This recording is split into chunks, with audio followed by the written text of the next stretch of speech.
You go to any of our casinos 24 hours, I don't see tourists. I see mostly local people. In the Philippines, I am very disturbed. Our very big casino resorts, most of the people playing slot machines and all these other games are local people.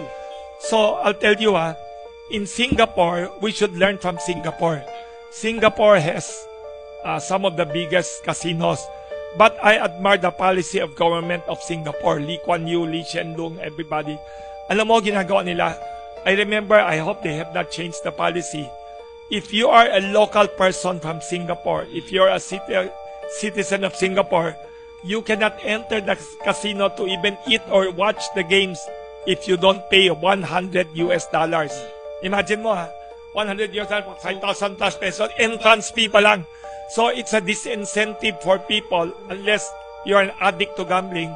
And if you want to enter free, you have to show a foreign passport. You're a foreigner. And also, not only that, everywhere in the casinos, I noticed, I saw, may mga pamphlets sila all over the casino. Oh, are you an addict of gambling? Call this hotline. Call this hotline. Call this guidance counselor. We will save you. They know it's a sickness. It's a very bad thing.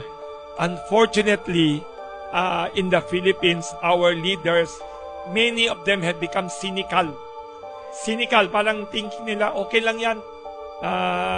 Victimless crime yan or something. There's something very wrong with our moral values of our leaders.